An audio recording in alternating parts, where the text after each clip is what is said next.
Ariel Helwani just gave a major update on the historic UFC White House card, scheduled for June 14th on the South Lawn, and the heavyweight division is suddenly on fire.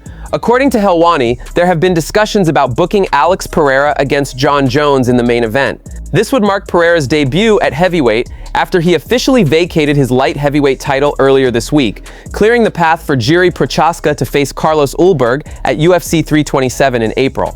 Depending on Tom Aspinall's recovery from his long-term injury, the fight between Pereira and Jones could be contested for either the vacant heavyweight championship or an interim title. While nothing is finalized and the momentum isn't overwhelming at the moment, the idea of this super fight is still very much alive behind the scenes. If Pereira versus Jones falls through, the UFC's backup plan would reportedly be Pereira taking on Ciryl Gane for either interim or vacant heavyweight gold. The stakes are massive. Becoming a three-division champion would be historic, but handing Jon Jones his first loss would be even bigger. Pereira clearly wants that opportunity. If he can't get Jones, the path likely leads to fighting for the belt and eventually setting up a showdown with Aspinall once he returns.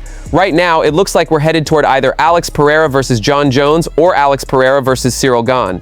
As for Conor McGregor, Helwani says the White House card is unlikely. Instead, McGregor is more likely to return during International Fight Week on July 11th at T-Mobile Arena in Las Vegas. The White House event reportedly has fewer fights and limited financial upside, especially without traditional pay-per-view revenue under the new Paramount deal. A McGregor comeback simply makes more sense in Vegas, where the money is bigger. Alex Pereira is no longer the light heavyweight champion, and I can tell you right here and now that there have been some talks of him fighting Jon Jones on the White House card. Jon Jones on the White House card is not dead. I don't feel, as of right now, a ton of positive momentum in that direction, but I'm not here to tell you that it's dead. There have been talks of this, and I think if they don't get it done, what I'm hearing is they would do Alex versus Ciryl Gane. Now, the only thing bigger than becoming a three-division champion is being the first guy to beat Jon Jones. He wants that. If he can't get that, he's fighting for interim or, undisputed / vacant gold. And then that would get him to, hopefully, Tom Aspinall when he comes back. Big fight is coming for Alex Pereira. So we're either getting, in my opinion, Alex Pereira versus Jon Jones, or we're getting Alex Pereira versus Ciryl Gane. It doesn't look like it's going to be Conor on the White House card. They have a International Fight Week main event or card scheduled for July 11th in Las Vegas at T-Mobile Arena. There's a greater chance of him fighting on that card than on the White House card. There's no money to be made. In fact, they keep touting the fact that there's money to be lost from the White House event. Switching gears, Khamzat Chimaev recently called out Colby Covington for a grappling match on the wrestling mat after watching his teammate Arman Tsarukyan compete. Chimaev took to social media, tagged Covington directly, called him a clown, and challenged him to settle things in real American freestyle wrestling. At the same time, rumors started circulating about whether Chimaev was injured due to his inactivity since winning the belt. He quickly shut that down, saying he's not hurt and is simply waiting for Sean Strickland. After Strickland's dominant TKO win over Anthony Hernandez at UFC Houston and his immediate post-fight call-out, it's clear that matchup is on Chimaev's radar. Dana White addressed the situation at the UFC Houston press conference, saying he would prefer to see Chimaev defend his middleweight title before chasing fights in other divisions. White questioned the logic of moving up without at least one defense, emphasizing that champions should clean out their current division first. The middleweight title picture remains tense. Contenders are frustrated with the lack of a defense, Strickland continues to push for his shot, and the UFC appears committed to keeping Chimaev at 185 pounds for now. That's exactly what Paul Felder discussed on a recent podcast. I'll be honest, I actually like Khamzat's chances in that fight if it were to ever happen. However, here we go again with people wanting to jump all over the place, haven't even defended your belt. That's where I go, okay, if he's 2-3 fights into defending that belt, man, fuck yeah, let's go. I'm all about that. But I'm always going to be the Debbie Downer when it comes to these kind of super fights when guys are champions and there's clear contenders that should be in line. Obviously, he's got to move up to 205 for it. Do you make him give up the 185-pound belt, or do you make an exception this time around because you so desperately need big mega fights for that White House card? You let him fight Pereira for the 205-pound belt and say, okay, only under the circumstances, no matter what happens in that fight, your next fight is defending the belt against Imavov. Meanwhile, Arman Tsarukyan found himself in controversy after his RAF 6 grappling match against Georgio Poullas in Arizona. Tsarukyan won the match, but things exploded after time expired. He shoved Poullas to the ground, mounted him, and threw punches and even a knee, triggering chaos as more than a dozen people rushed onto the mat.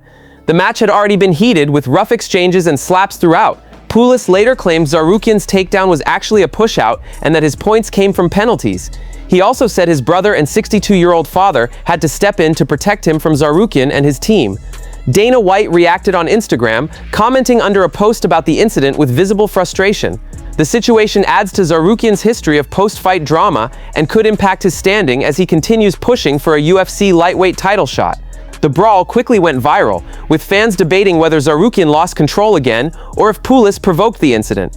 After the chaos, Poullas addressed his supporters, thanking them and claiming he was jumped. Alright, I want to send a message to all my fans and supporters. I want to thank you guys. I hope you guys got some enjoyment out of the match tonight. Unfortunately, I was jumped, but as you guys saw, my 62-year-old dad and both my brothers came to my rescue. That's the way we were brought up, to fight for each other no matter what.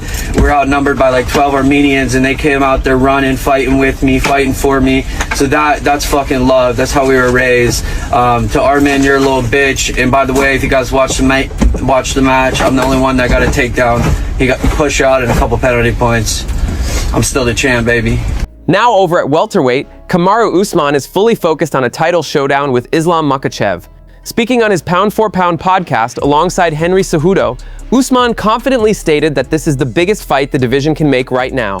At 38 years old and coming off a solid win over Joaquin Buckley after a tough stretch, Usman believes his resume speaks for itself. Former champion, multiple title defenses, years of dominance at 170 pounds. He argues that a fight between him and Makhachev would be a blockbuster, pound-for-pound king versus one of the most dominant champions of this era. Usman was respectful toward rising contenders like Michael Morales and others, but he doubled down on his belief that Usman versus Makhachev delivers the highest stakes and the biggest draw in the new Paramount era. He says both he and Makhachev want the fight, and now it's up to the UFC to make it happen. Henry Cejudo also weighed in on the welterweight landscape, including the controversy surrounding Morales' record update, arguing that a previously removed loss should have remained because footage showed a clear submission. 2026, I'm manifesting it being a big year for me, and so that's what I want. I believe that's what Islam wants as well, and I believe now it's up to the company to make that fight. I believe right now it's the biggest fight in the division to make. Don't get me wrong, that's no knock on what Michael Morales has done. That's no knock on what Carlos Prates has done, because these young men they're definitely putting in work. That's no knock on them. But right now, I believe if the company wants to make the biggest matchup in that division, I think it's Islam Makhachev versus Kamaru Usman. And so, yeah, let's do it. Let's do it. Yeah. But I'm excited. 2026, I'm excited for what the future holds for everyone. Yeah, I mean, that Paramount deal, it went from $60 a year to 90. What's up, Uncle Dana? That's it from MMA Time. Thanks for watching. Don't forget to leave a like and subscribe for daily MMA updates.